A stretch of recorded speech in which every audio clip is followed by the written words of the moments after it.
Assalamu alaikum student.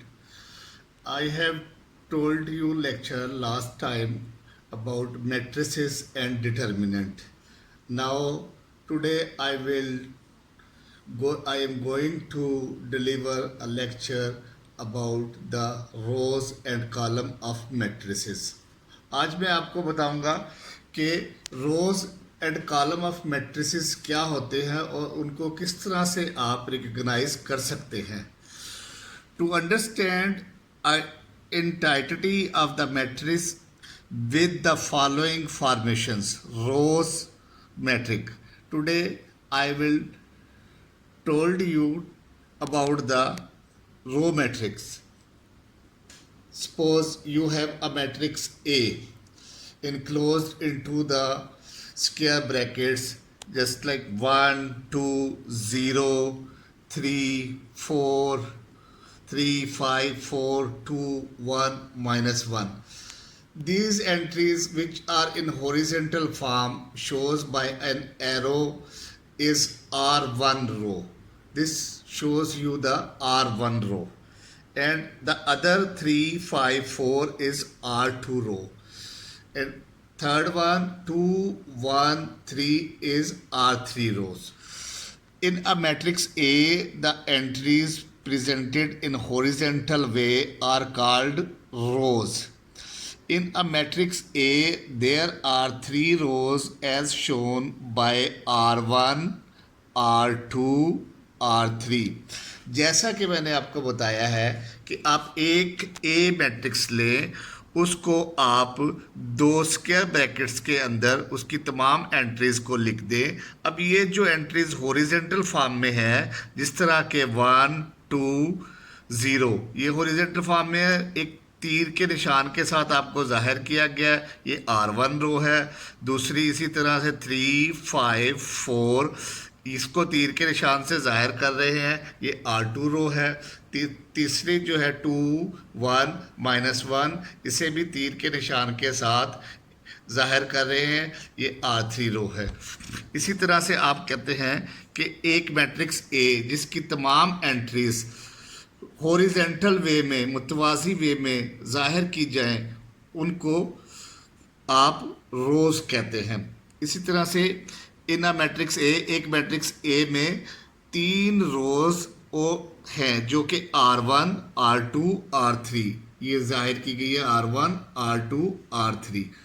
अब मैं आपको इसी तरह से आगे लिए चलता हूँ और now I will tell you about the columns of a matrix कि एक मैट्रिक्स के कॉलम क्या होते हैं. Suppose you have a matrix B enclosed with square brackets 2, 3, 5, 0, 1, minus 1, 3, 2, 1. These are the in the matrix B, all the entries present in vertical way are called columns of matrix. And B has 3 columns as shown by C1, C2, C3. Just like 2, 0, 3. If you will see in vertical form, this shows with an arrow C1, column 1, C1. 3, 1, 2 shows by arrow C2 column. 5, minus 1, 1 shows with arrow C3 column यानी column third. इसी तरह से आप देख सकते हैं कि एक मैट्रिक्स आपके पास बी मैट्रिक्स है जो कि 2, 3, 5, 0, 1, माइनस 1, 3, 2, 1. ये अब आप वर्टिकल फॉर्म में देखेंगे आप तो ये C1 आपके पास कॉलम 1 है, C2 कॉलम 2 है, C3 कॉलम 3 है. Note that all the rows have same number of elements and all the columns have same number of elements, but number of element in rows and column may not be same. जैसा कि आप देखते हैं कि तमाम रोज जो हैं वो एक ही जैसे नंबर्स के एलिमेंट्स रखते हैं और तमाम कॉलम्स भी जो है उनके नंबर ऑफ एलिमेंट्स भी एक जैसे ही हैं, लेकिन number of elements in rows and column में नॉट बी सेम। लेकिन ये हो सकता है कि कॉलम्स में और रोज में जो एलिमेंट्स एंट्रीज दी गई है, नंबर्स दिए गए हैं, ये एक जैसे नहीं हो सकते या ना भी हों।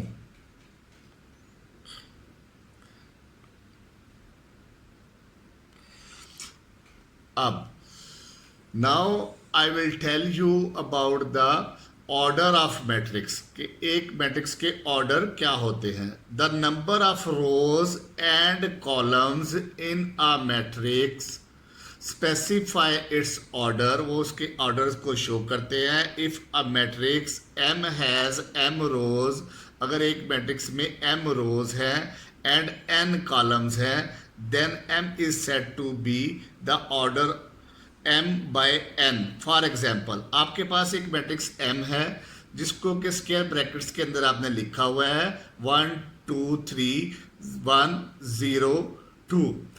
अब इस पे जो नंबर ऑफ रोज वो क्या है r1, और दूसरी नंबर ऑफ रो ये 1 0 2 r2, और कॉलम क्या है 1 1 वर्टिकल फॉर्म में, 2 0 वर्टिकल फॉर्म में, c2 हो गया, 3 2 c3 हो गया। अब इसमें कितनी है, 2 रोज हॉरिजॉन्टली अगर आप देखते हैं तो, और अगर आप देखते हैं वर्टिकली तो 3 कॉलम c1 c2 c3।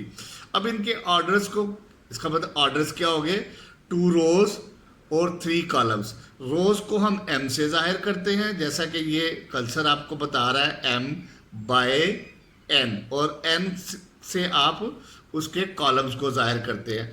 अब इनको अगर नंबर्स के हिसाब से लिखेंगे तो इज द ऑर्डर ऑफ 2, यानी 2 mean m is equal to 2 rows by 3, n is equal to 3 columns.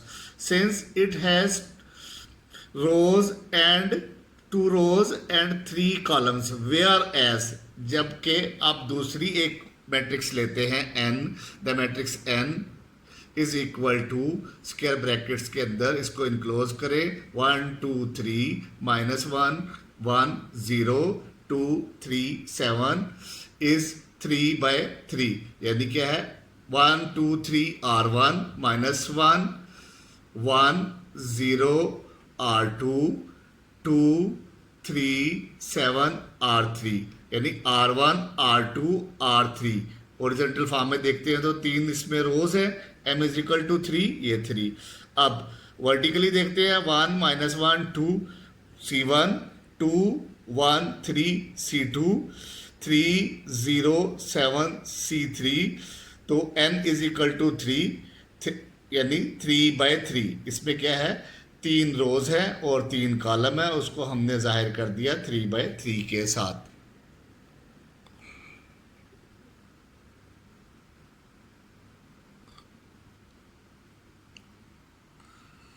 The number and rows in a matrix specific its order. If a matrix M has M rows, कहता है कि अगर एक matrix M है और उसमें M रोज है and N columns और N कॉलम्स है, then M is said to be the order of M by N, M by N कहलाएगी। जिस तरह के M is a matrix is equal to enclosed into the square brackets 1 2 3 1 0 2 r1 1 2 3 r1 1 0 2 r2, और vertical form में देखेंगे 1 1 c1 2 0 c2 3 2 c3। इस m is order of 2 by 3। 2 क्या है, 2 रोज हैं और by 3 कॉलम्स हैं। It has 2 rows and 3 columns, whereas the matrix n, जबकि n मैट्रिक्स आपके पास 1 2 3 -1 1 0 2 3 7। अब 1 2 3 r1 -1 1 0 r2 2 3 7 r3, और इसी तरह वर्टिकली फॉर्म में देखते हैं 1 1 2, इसको c1 से डिनोट करेंगे, 2 1 3 c2 से डिनोट करेंगे, 3 0 7 c3 से डिनोट करेंगे, तो यानी c1 c2 c3 3 column is 3 by 3। m is equal to 3, n is equal to 3, यानी इसमें 3 रोज है, 3 कॉलम है, इसको m इंटू n भी कह सकते हैं, रो 3/3 एंड मैट्रिक्स P। अब आपके पास एक मैट्रिक्स P है इज इक्वल टू, इसको भी आप स्क्वायर ब्रैकेट्स के अंदर लिखें 3 2 1 is a matrix of order 1/3। क्यों? 3 2 5 इज R1 रो, हॉरिजॉन्टली एक ही रो है, एंड 1 यानी C3 जो है C1, 2 जो है C2 कॉलम, 5 जो है C3 column, C1 C2 C3 यानी 1/3। m is equal to 1 row, c is equal to 3 row, n is equal to 3 rows, 1/3 columns. अब आपको मजीद मैं आपको बताऊंगा the equal matrix. Who are the equal matrix? Let यानी सपोज, फर्ज करते हैं, let A and B be the two matrix. हम फर्ज करते हैं कि ए और बी दो अलग-अलग मैट्रिसेस हैं, then A is set to be equal to B. तो ए जो है वो कहलाएगी बी के बराबर है, एंड डिनोटेड बाय, और इसको डिनोट करेंगे क्या, इसको जाहिर करेंगे कि A is equal to B. A जो है ए मैट्रिक्स बी के इक्वल है। कब? अब इसमें कंडीशन अप्लाई होती है कि ए बी के इक्वल कब होती है, कैसे हो सकती है? इफ, अगर, एंड, और, ओनली, सिर्फ। इफ कहता है अगर और सिर्फ और। कब? नंबर 1 कंडीशन अगर ये सेटिस्फाई करती है, the order of A is equal to the order of B. कहता है अगर ए के ऑर्डर और बी के ऑर्डर सेम है, यानी ए में भी 2 रोज 2 कॉलम है, बी में भी 2 रोज 2 कॉलम है, तो एक कंडीशन पूरी हो जाती है। दूसरा, their corresponding entries are equal.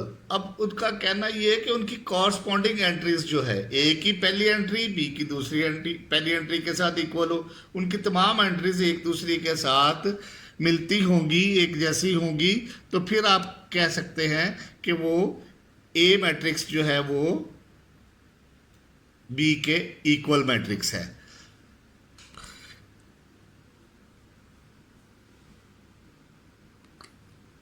अब मैं थोड़ा सा व्यू आपको देता जाऊं। आज मैंने आपको लेक्चर जो दिया है वो रो एंड कॉलम मैट्रिक्स के बारे में दिया है। जैसे कि बताया है कि जो हॉरिजॉन्टल फॉर्म में होगी उनको रोज कहेंगे, R1 R2 R3, और इसी तरह से दूसरा आपको मैंने कॉलम मैट्रिक्स के बारे में बताया है। ऐसी मैट्रिक्स जैसा कि ये बी मैट्रिक्स है जो वर्टिकल फॉर्म में आप देखेंगे C1 C2 C3, इनको आप कॉलम मैट्रिक्स कहेंगे। तो इस बी में 3 कॉलम्स हैं और 3 रोज हैं। अब ये नोट आपको बहुत पहले बताया है कि number of rose A matrix में भी और बी मैट्रिक्स में भी एक जैसी हैं, और इसी तरह से आपको बस today our lecture is finished. इंशाल्लाह in next lecture we will start the exercise of this chapter. So I hope you understand better and you will give the view and subscribe my lecture. Thank you very much. Allah Hafiz.